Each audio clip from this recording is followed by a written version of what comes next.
Since the Navy revealed this week that the fast attack submarine Connecticut struck an undersea mountain in early October while operating in the South China Sea, one question springs to mind. How could this happen?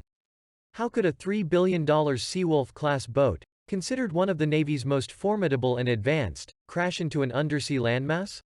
While the Navy has yet to explain how the mishap occurred, former submariners and regional experts told Navy Times that navigating a sub while remaining undetected is a challenge on any day.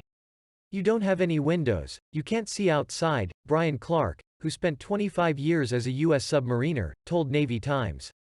"You're driving around in the dark without having a really good picture of what's going on in front of you. Throw in the South China Sea's shallow depths and a rugged topography that includes canyons and mountain ranges, and the Connecticut's mission at the time of the October 2 collision was likely even more difficult," experts say. The Navy has yet to explain what sort of damage the secretive sub sustained, but it was enough to force the ship to surface and limp back to Guam for repairs.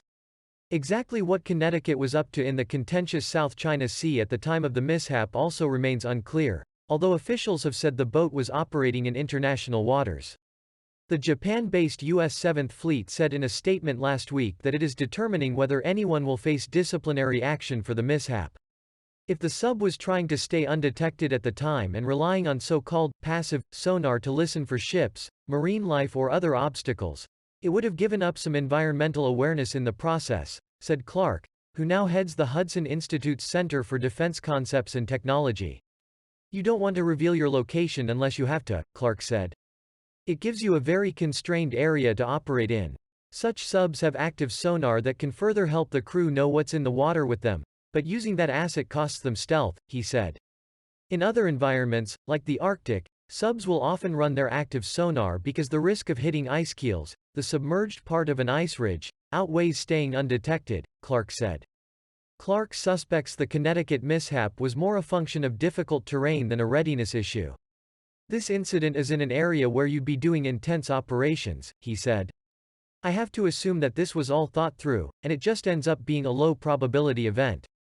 Still, questions remain. Was this just a planned operation that came up, that the dice rolled the wrong way because we took a calculated risk to get the job done? Or was this the result of a mistake on the part of the crew?